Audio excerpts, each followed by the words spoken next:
चलिए हम लोग अपना डिस्कशन को कंटिन्यू करते हैं। जो टेस्ट सीरीज 3D था उसके दूसरे और अंतिम भाग को आज हम लोग समापन करेंगे और उसी पे आज हम लोग का चर्चा होगा।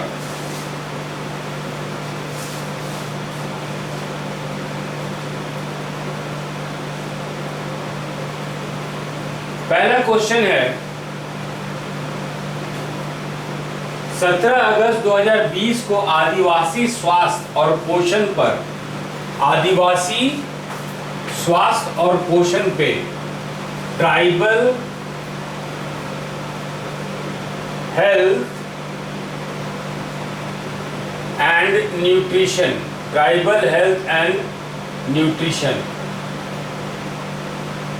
ये जो क्वेश्चन है यूपीएससी के लिए भी इम्पोर्टेंट है और झारखंड पब्लिक सर्विस कमीशन जो बच्चे दे रहे हैं उनके लिए भी ये क्वेश्चन इम्पोर्टेंट है।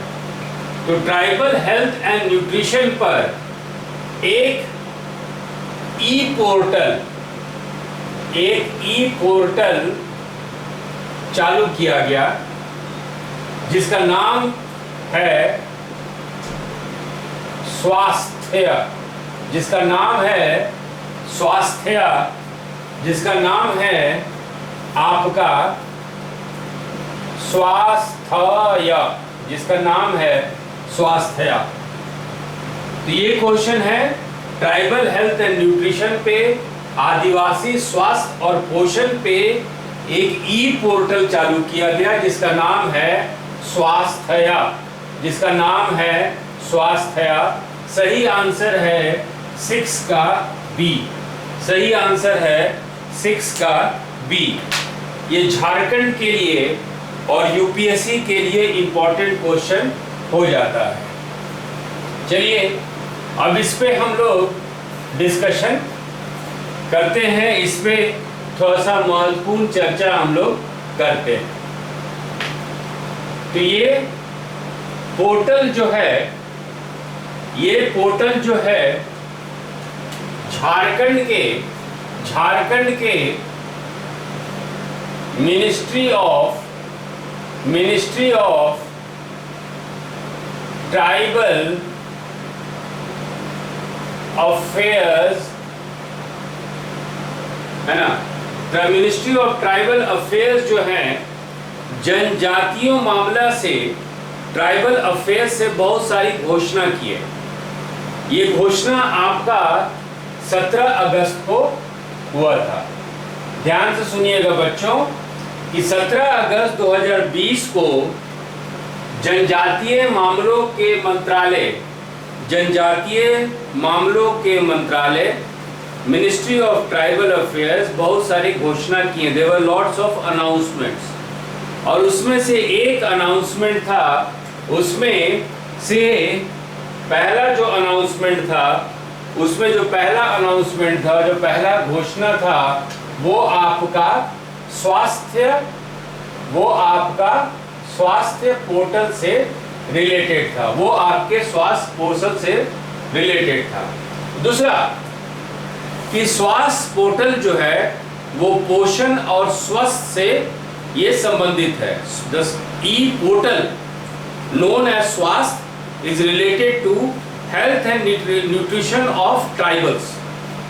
इसके साथ एक न्यूज़लेटर भी, एक ई न्यूज़लेटर भी, एक इलेक्ट्रॉनिक आप कहिए मैगजीन जिसको कि न्यूज़लेटर का नाम दिया गया, एक ई न्यूज़लेटर भी चालू किया गया है और इस ई न्यूज़लेटर का नाम है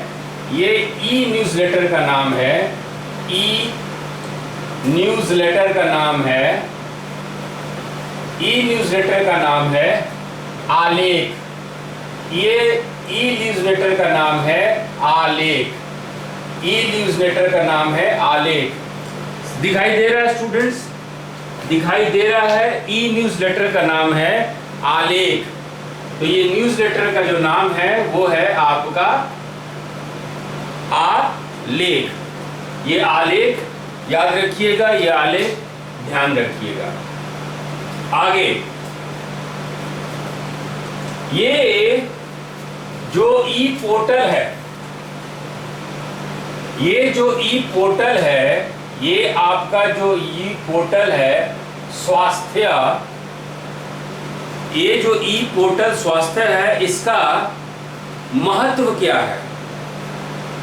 What is the importance of this E portal? Or you can say we are preparing for IAS exam. Why are you concentrating on Jharkhand? ये सवाल आपका पूछना या सोचना वाजिब है। इस ई पोर्टल का,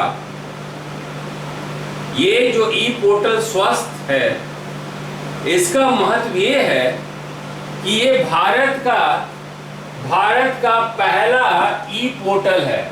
भारत का पहला ई पोर्टल है। भारत का पहला ये ई पोर्टल है जो एक ही मंच पर, जो एक ही प्लेटफॉर्म पर, एक ही प्लेटफॉर्म पर भारत की जितने भी जनजाति है, भारत की जितने भी जितने भी ट्राइबल्स हैं, उनका जो है स्वास्थ्य और पोषण की जानकारी और विवरण आपको इस ई पोर्टल पे मिल जाएगा। कहने का मतलब है कि स्वास्थ्य जो पोर्टल है, स्वास्थ्य ई पोर्टल है, इसका एक राष्ट्रीय महत्व है। राष्ट्रीय महत्व ये है कि भारत का पहला एक ई पोर्टल है जो सिर्फ झारखंड तक ही केंद्रित नहीं है। ये पूरे भारत में जितने भी ट्राइबल्स हैं, जितने भी जनजातीय समूह हैं, उनके स्वास्थ्य और पोषण की जानकारी आपको इस ई पोर्टल पे मिलेगा और यहीं पे इसका जो है ये आपका महत्व है। इसके अलावा हम लोग ये चर्चा कर चुके हैं कि आलेख क्या है। तो आलेख है आपका न्यूज़लेटर। आलेख है न्यूज़लेटर, यानी इसमें भी जनजातीय स्वास्थ्य और पोषण संबंधित जानकारी आपको मिलेगा। You will get all the information regarding tribal health and nutrition on this e-portal. शुरू में ही हम लोग बात किए थे कि 17 अगस्त 2020 को कुछ घोषणाएं की गई थी। तो पहला घोषणा था आपका स्वास्थ्य, दूसरा घोषणा था आलेख और तीसरे घोषणा पे चलते हैं। तीसरा जो घोषणा था वो आपका था पीरामल। तीसरा घोषणा जो है वो है आपका पीरामल, पीरामल। अब सवाल ये उठता है कि ये पीरामल क्या है? तो एक ये केंद्र है, पीरामल सेंटर है। झारखंड में पीरामल एक उत्कृष्ट केंद्र है जो जनजातीय समूह के बारे में आपको जानकारी देगा। तो तीसरा पहलू है कि एक केंद्र भी खोला गया है जिसका नाम पीरामल है। अब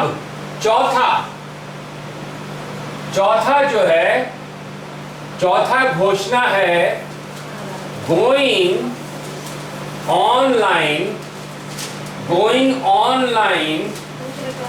as leaders, going online as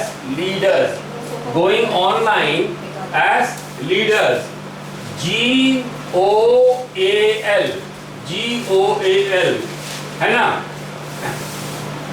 ये गोल क्या है? गोइंग ऑनलाइन एज लीडर्स, जिसको कि शॉर्ट फॉर्म में आप गोल कहेंगे, ये है क्या? फेसबुक पे ये लाइव प्रोग्राम है, फेसबुक पे ये लाइव कार्यक्रम है कि इसमें जो भी भारत के मंत्रालय हैं या झारखंड का मंत्रालय है जो जनजातीय मामलों से आधारित है, संबंधित है, उसकी सारी जानकारी, क्वेश्चन आंसर आपको इस फेसबुक पे गोइंग ऑनलाइन एज लीडर्स ये मिलेगा। तो ये जो क्वेश्चन है स्टूडेंट्स, अब आप समझ गए होंगे, ये समझ गए होंगे कि ये क्वेश्चन जो है झारखंड के पॉइंट ऑफ व्यू से और ये क्वेश्चन जो है यूपीएससी के पॉइंट ऑफ व्यू से भी इम्पॉर्टेंट है, क्योंकि ये झारखंड तक ही केंद्रित नहीं है। आशा है आप लोग को ये क्वेश्चन समझ में आया होगा। राइट, चलिए आगे देखते हैं। ये देखिए वर्ल्ड इकोनॉमिक फोरम है, WEF का मतलब होता है, WEF का मतलब होता है world economic forum. World economic forum ने किस तारीख को सैन फ्रांसिस्को में चौथी औद्योगिक क्रांति के लिए अपना नया केंद्र खोलने की घोषणा की? तो सही आंसर है ए, 10 अक्टूबर। ये होना चाहिए, सॉरी, सही आंसर है डी, नन ऑफ दिस, और ये होना चाहिए आपका 2020। तो सही आंसर है 10 अक्टूबर 2020।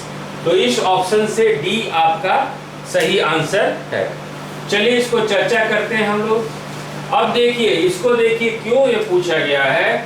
इस स्लाइड्स को देखिए, इस स्लाइड को देखिए, ये बहुत इंपॉर्टेंट है ये स्लाइड। यदि ये स्लाइड दिखाई दे रहा है तो इसको देखिए,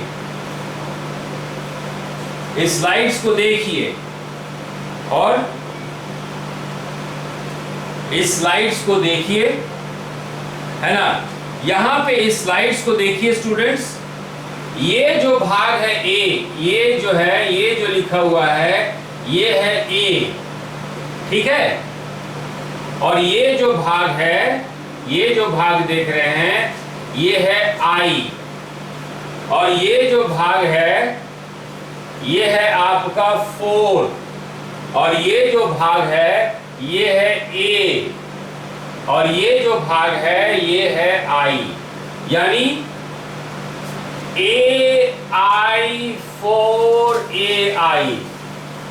इसको ध्यान से देखिए, इसको ध्यान से देखिए, इस स्लाइड्स को ध्यान से देखिए। AI 4AI, AI 4AI, AI 4AI, ये चीज है ना। इसका मतलब समझिए, ए से आर्टिफिशियल दिखाई दे रहा है, आई से इंटेलिजेंस, 4 से 4, ये आई से एग्रीकल्चरल, और ये आई से एक्सटेंशन। तो इसका फुल फॉर्म हुआ artificial intelligence for agriculture extension, artificial intelligence for agriculture extension. ये स्लाइड्स को बहुत ध्यान से देखिएगा, इस तरह का क्वेश्चन जो है पूछा जा सकता है। ये चीज जो है आने का संभावना बहुत ज्यादा है। AI 4AI, इसका मतलब क्या हुआ? इसका मतलब क्या हुआ? इसका मतलब हुआ, सॉरी, इसका मतलब हुआ आर्टिफिशियल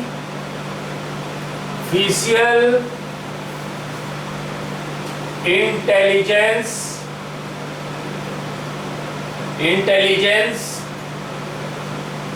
फॉर एग्रीकल्चरल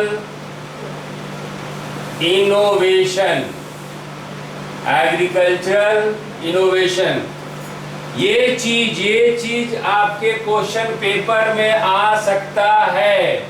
बार बार इस चीज को हम पॉइंट आउट कर रहे हैं, ये आपके क्वेश्चन पेपर में आ सकता है। Artificial intelligence for agriculture innovation, इस बात को ध्यान दीजिए स्टूडेंट्स। ये क्वेश्चन आप में आपको आ सकता है, राइट? यदि Amarinder, are you getting it? This question is this form AI4, 4 number जो संख्या है 4 किसके लिए स्टैंड होता है? तो ये FOR, फॉर के लिए स्टैंड होता है। ये क्वेश्चन बहुत इंपॉर्टेंट है, ठीक है? आगे बढ़िए। तो ये किसके पहल से चालू किया गया है? अब सवाल उठता है कि ये क्या है, ये क्या है? तो आप जो अभी स्लाइड्स में देखें AI4AI, जिसका मतलब है artificial intelligence for agriculture extension, ये है क्या? तो ये जो है तेलंगाना गवर्नमेंट, ये आपका तेलंगाना सरकार, तेलंगाना गवर्नमेंट और वर्ल्ड इकोनॉमिक फोरम, विश्व आर्थिक मंच, ये दोनों मिलकर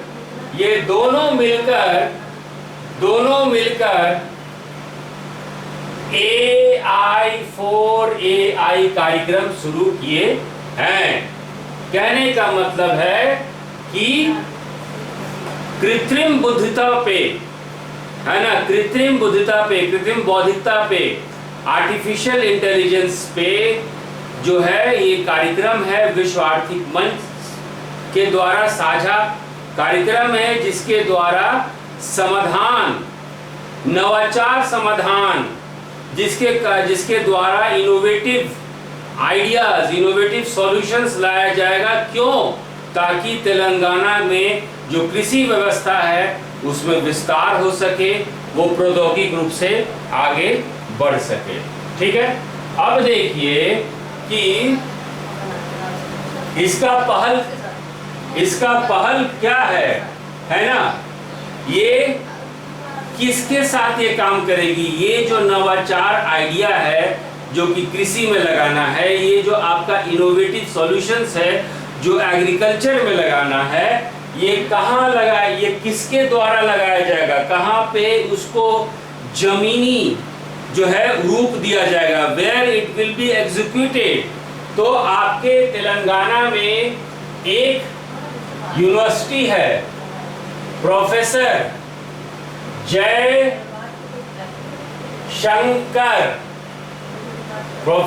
जयशंकर स्टेट एग्रीकल्चर यूनिवर्सिटी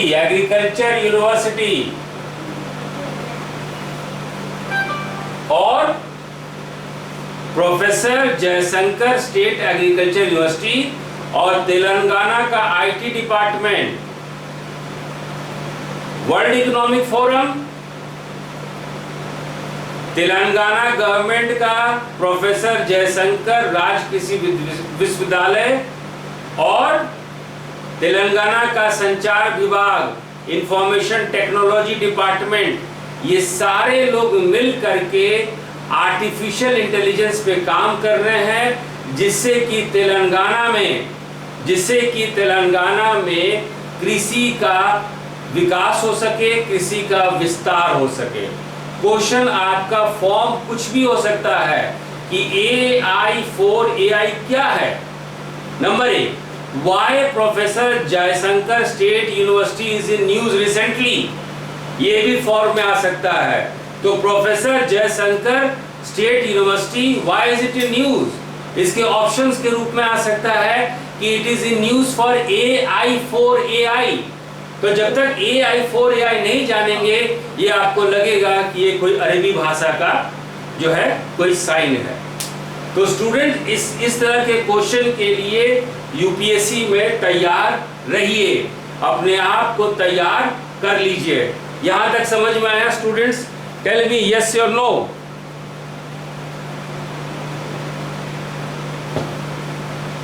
समझ में आया? Okay, yes sir. चलिए अब जो है अब हम लोग डिजिटल सीरीज कर रहे हैं। कोविड-19 महामारी के कारण जो भी पढ़ने के तरीका में बदलाव आया है, पहनने के तरीका में बदलाव आया है, कपड़ा के तरीका में बदलाव आया है, रहने के तरीका में बदलाव आया है, अदरवाइज और in other words you can say because of कोविड-19 there are many changes which has shaped our way of living। और इसी श्रृंखला में सबसे इंपॉर्टेंट जो अभी तक जो क्वेश्चन दिया गया है, ये 10 क्वेश्चन, इसमें से सबसे इंपॉर्टेंट क्वेश्चन अब आपके पास आने वाला है। इंपॉर्टेंट क्वेश्चन आने वाला है, ये है क्वेश्चन नंबर 8 स्टूडेंट्स। ये है क्वेश्चन नंबर 8। हाल ही में पुणे महाराष्ट्र में कोविड-19 से बचाव हेतु एक बायोडिग्रेडेबल मास्क लॉन्च किया गया है। इस संबंध में निम्नलिखित कथनों पर विचार कीजिए। A biodegradable mask has been launched in Pune for protection against COVID-19। A biodegradable mask has been launched in Pune for protection against COVID-19। इसमें से क्या क्या सही है? यह फेस मास्क पुणे स्थित defence institute of advance technology द्वारा विकसित किया गया है। This mask has been developed by defence institute of advance technology Pune. ये आपका सही है। इस फेस मास्क को पवित्र पति नाम दिया गया है। जो फेस मास्क बनाया गया है इसका नाम है पवित्र पति, ये भी सही है। इस अवसर पर एंटी माइक्रोबियल बॉडी सूट औषध तारा भी लॉन्च किया गया है। An anti microbial body suit अशुद्ध तारा हैज आल्सो बीन लॉन्च्ड, ये भी सही है। तो इसका सही क्वेश्चन नंबर 8 का सही ऑप्शन है ऑल द ऑप्शंस। तीनों कथन सत्य हैं, तीनों कथन सत्य हैं। अब चलिए इस पर चर्चा करते हैं।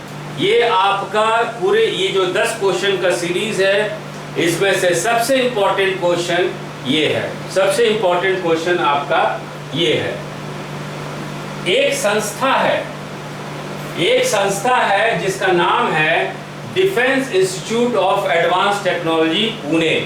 एक संस्था है जिसका नाम है defence institute of advanced technology, जिसको अभी शॉर्ट फॉर्म आप कर सकते हैं DIAT।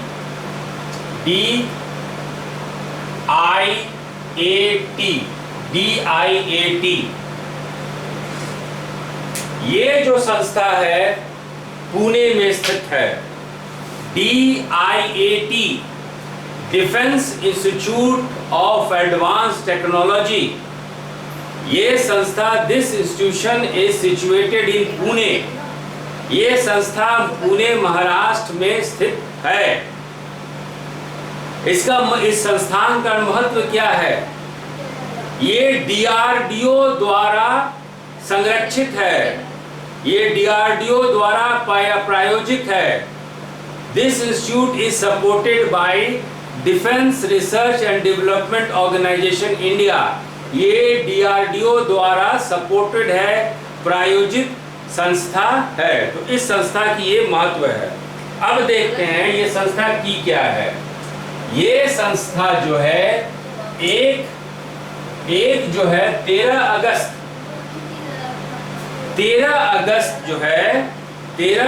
2020 को ये संस्था है एक नए तरीके का मास्क बनाई है, बायोडिग्रेडेबल मास्क, जिसका ये पेटेंट भी ले चुके हैं। ये क्या बनाई है? एक बायोडिग्रेडेबल मास्क बनाई है जिसका ये पेटेंट भी ले चुके हैं। अब जो है ये जो बायोडिग्रेडेबल मास्क जो है किस चीज का बना हुआ है, यहां से इसका महत्व चालू हो जाता है। ये बायोडिग्रेडेबल मास्क जो है 3 लेयर का बना हुआ है, 3 स्तरीय ये मास्क है। और ये मास्क किसका बना हुआ है? तो ये मास्क बना हुआ है आपका कॉटन का, ये मास्क बना हुआ है आपका कपास का, ठीक है। और इसमें जो है जड़ी बूटियों का अर्क है, जड़ी बूटियों का इसमें अर्क लगा हुआ है। कहने का मतलब कि हर्बल एक्सट्रैक्ट्स जो है इस कपास के मास्क में लगा हुआ है। What happened? A herbal extract is used in this cotton mask. इसमें जो है जड़ी बूटियों का अर्क जो है इस मास्क में लगा हुआ है। जड़ी बूटी या हर्बल एक्सट्रैक्ट होने से क्या फायदा है? होने से क्या फायदा है?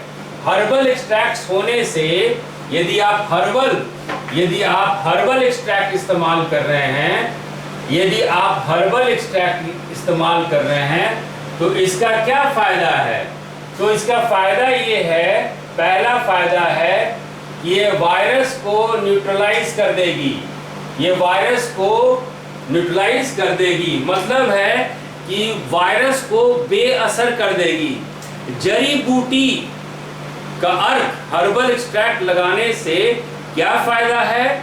तो फायदा ये है कि ये वायरस को बेअसर कर देगी और पैथोजेंस को रोगजनक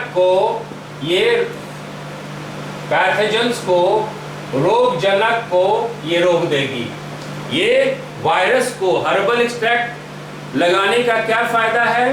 तो वायरस को बेअसर कर देगी।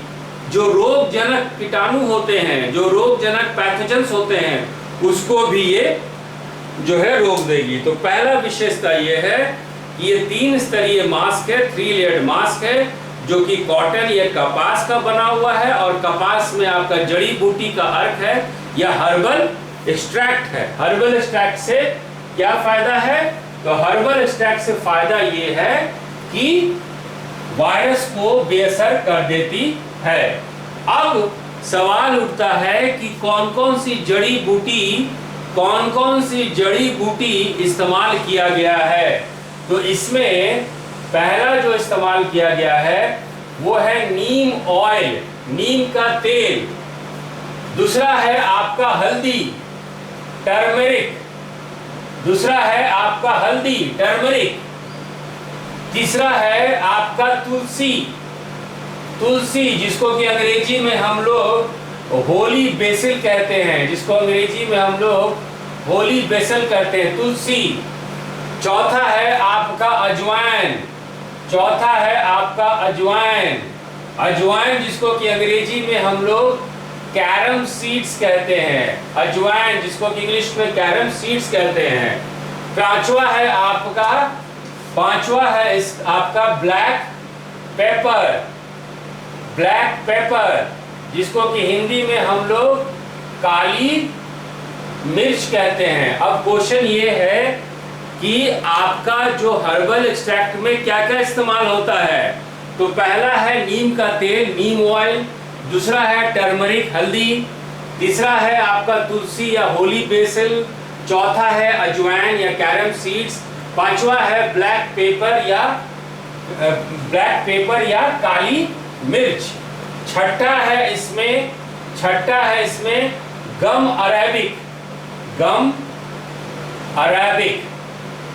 अरेबिक, जिसको कि हिंदी में आप अरबी गोंद कहते हैं, गम अरेबिक या अरबी गोंद से साटने का काम होता है। सातवां आप इस्तेमाल करते हैं क्लोव, जिसको कि आप हिंदी में लौंग कहते हैं। आठवां इसमें इस्तेमाल होता है सैंडलवुड, जिसको कि हिंदी में आप चंदन कहते हैं। नौवां इसमें इस्तेमाल होता है सैफरन, जिसको कि हिंदी में आप केसर कहते हैं। तो ये 9 तरीके के जड़ी बूटी का अर्क जो है इस मास्क में लगाया जाता है। यहां तक समझ में आया? आगे बढ़ते हैं।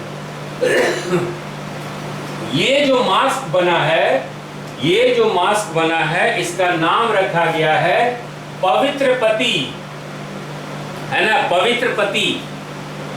तो क्वेश्चन यदि पूछा जाए कि पवित्र पति क्या है, उसको ये मत बोलिएगा कि जो पति पवित्र होता है उसका नाम पवित्र पति है। पवित्र पति का मतलब हुआ कि एक बायोडिग्रेडेबल मास्क जो कि DIAT बनाई है, उस मास्क का नाम जो है पवित्र पति है। और पवित्र पति जो मास्क जो बना है उसको पेटेंट भी कर दिया गया है, उसको पेटेंट भी कर दिया गया है। कहने का मतलब कि कोई और भी इसको नहीं बना सकता है। आगे चलते हैं। इसी समय एक माइक्रोबियल बॉडी सूट भी बनाया गया है। मतलब जैसे कि बारिश में आप रेनकोट पहनते हैं, उसी तरह कोविड को से बचने के लिए भी एक सूट बना गया है ना, एक सूट बनाया गया है रेनकोट जैसा। और इस सूट का नाम है औषध तारा, औषध तारा। इस सूट का नाम है औषध तारा। स्लाइड्स देखिए स्टूडेंट्स, स्लाइड्स देखिए फिर आपको समझ में आ जाएगा। औषध तारा दिखाई दे रहा है, औषध तारा, औषध तारा है ना, ये औषध तारा है। तो औषध तारा क्या है? ये सूट है ना, बॉडी सूट है, औषध तारा, इसका नाम है औषध तारा। आगे बढ़िए। अब देखिए कि ये जो औषध तारा सूट है या मास्क है, प्रोड्यूस कौन करेगा? फैक्ट्री में कौन उसको बनाएगा, है ना। तो फैक्ट्री में बनाने के लिए कोल्हापुर की एक टेक्सटाइल कंपनी है, कोल्हापुर की एक टेक्सटाइल कंपनी है, जिस टेक्सटाइल कंपनी का नाम है सिद्धेश्वर टेक्सटाइल प्राइवेट लिमिटेड। तो DIAT ये टेक्नोलॉजी ट्रांसफर, मैंने DIAT क्या की है कि इसके उत्पादन को बनाने के लिए कोल्हापुर महाराष्ट्र में जगह है, वहां की कंपनी है सिद्धेश्वर टेक्सटाइल। और सिद्धेश्वर टेक्सटाइल को बोली है कि तुम ये मास्क और बायोडिग्रेडेबल सूट बनाओगे, औषध तारा तुम बनाओगे।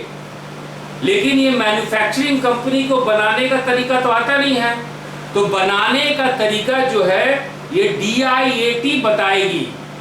और इस बनाने को तरीका को हम लोग अंग्रेजी और हिंदी में बोलते हैं टेक्नोलॉजी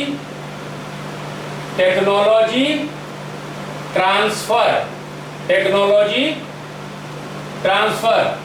तो अतः आप ये कह सकते हैं कि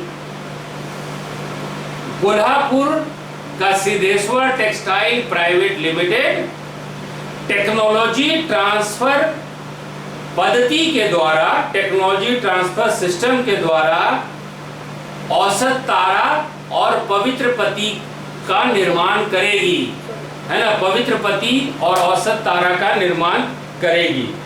यदि आप चाहें, यदि आप लोग चाहें तो औषध तारा और पवित्र पति को खरीद सकते हैं। खरीदने के लिए आपको फ्लिपकार्ट या अमेजोन पे भी आपको मिल जाएगा। तो औषध तारा और फ्लिपकार्ट आपको फ्लिपकार्ट और अमेजोन पे आपको औषध तारा और पवित्र पति मिल सकता है, आप वहां से खरीद सकते हैं। चलिए आगे बढ़ते हैं। ये सारा क्वेश्चन हम लोग या तो डिजिटल इंडिया, है ना, या फिर कोविड-19 के इर्द गिर्द हम लोग पढ़ रहे हैं।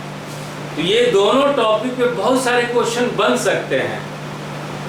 यदि हम लोग कोविड-19 में बात करें नए जीने का तरीका, तो वो आपका ऑनलाइन है। पहनने का तरीका, तो कैसे कैसे इस बीमारी से लड़ सकते हैं। तो सारा कुछ है, एक ही सिक्का के दोनों पहलू हैं। और इसी यहां तक समझ में आया स्टूडेंट्स? यहां तक समझ में आया? आगे बढ़े। यहां तक समझ में आया तो आगे बढ़ते हैं बच्चों। यहां तक समझ में आया? यहां तक समझ में आया स्टूडेंट? तो आगे बढ़ते हैं। Question number 9। क्वेश्चन नंबर 9 है anywhere school, the anywhere school, the anywhere school, the anywhere school.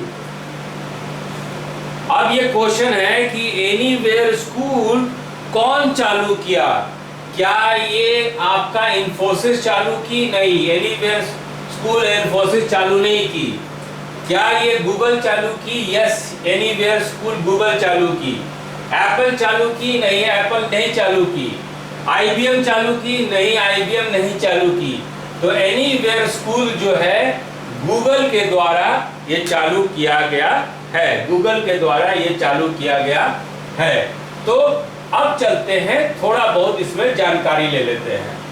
तो इसकी जानकारी ये है कि चूंकि कोविड के कारण बच्चों की शिक्षा मार खा रही है, बच्चे स्कूल में नहीं जा पा रहे हैं। ऐसे जो है झारखंड में 20 से 21 सितंबर तक या सितंबर के लास्ट वीक तक 10वीं और 12वीं का स्कूल खुल जाएगा। चलिए, जैसा कि अखबार में आया, आगे बात करते हैं। तो स्कूल में बच्चे नहीं जा पा रहे हैं महामारी के कारण, पेंडेमिक के कारण। तो ऐसे इनका शिक्षा तो एक तरफ, इनका जो पर्सनालिटी के पूर्ण रूप से विकास नहीं हो पा रहा है, क्योंकि स्कूल में सिर्फ किताबी शिक्षा के अलावा पर्सनालिटी डेवलपमेंट भी होता है, व्यक्तित्व का निखार भी होता है, राइट। तो इसीलिए गूगल जो है 50 नए फीचर के साथ एनीवेयर स्कूल चालू की है। तो ये अगस्त 2020 में गूगल जो है, गूगल एनीवेयर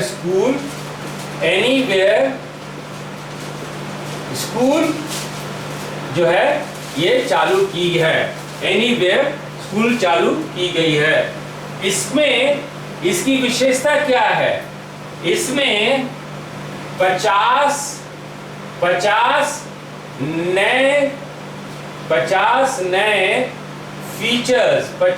नए फीचर्स जोड़े गए हैं। 50 नए विशेषता जोड़ी गई है ताकि मीट के उपयोग से, क्लासरूम के उपयोग से, जी सूट के उपयोग से और गूगल के अन्य प्लेटफॉर्म के उपयोग से बच्चों इसकी सहायता, छोटे बच्चे इसकी सहायता ले सकते हैं और उनके व्यक्तित्व में पूर्ण विकास हो सकता है। ठीक है। अब सवाल उठता है कि ये जो गूगल का एनीवेयर स्कूल है, ये गूगल का एनीवेयर स्कूल है, कितने देशों में चलाई जा रही है? तो ये एनीवेयर स्कूल जो है विश्व के 250 से अधिक देशों में चला रही है। अब ये सवाल उठता है कि कितने भाषा में ये उपलब्ध है? तो ये 54 भाषा में, 54 लैंग्वेजेस में ये आपका उपलब्ध है। 54 भाषा में ये उपलब्ध है। ठीक है। अच्छा, यहां तक समझ में आया स्टूडेंट्स? यहां तक समझ में आया? अब यहां तक समझ में आया तो गूगल जो है एक और नया प्रोडक्ट लॉन्च कर रही है जिसको कि असाइनमेंट्स बोला जाता है।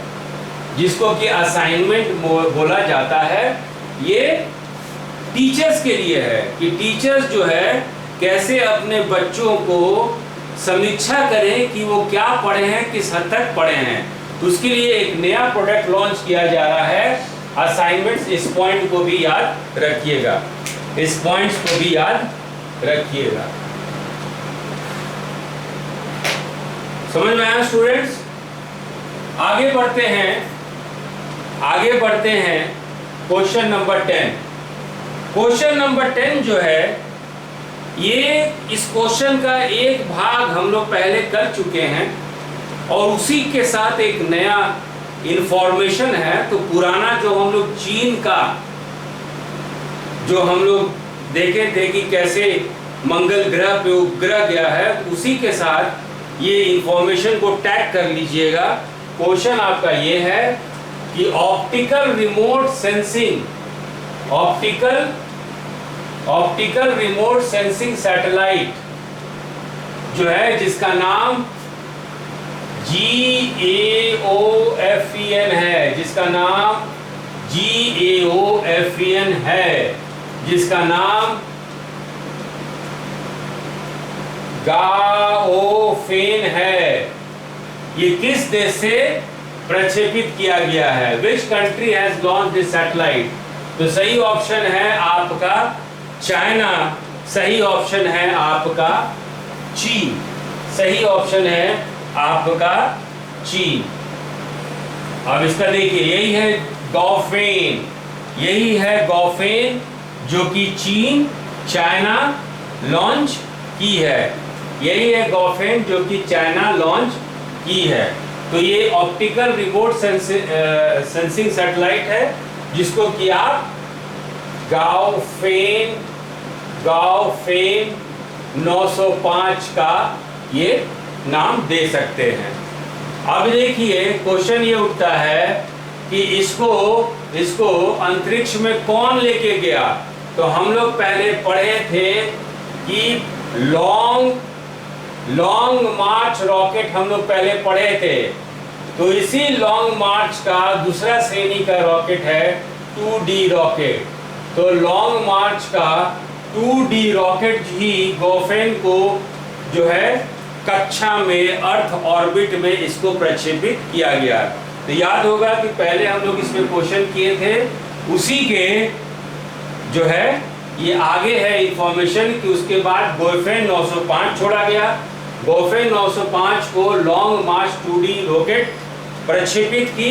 और एक और चीज है, कुछ दिनों में आप एक और सैटेलाइट का नाम सुनेंगे, कुछ दिनों में आप एक और सैटेलाइट का नाम सुनेंगे, टियानटुओ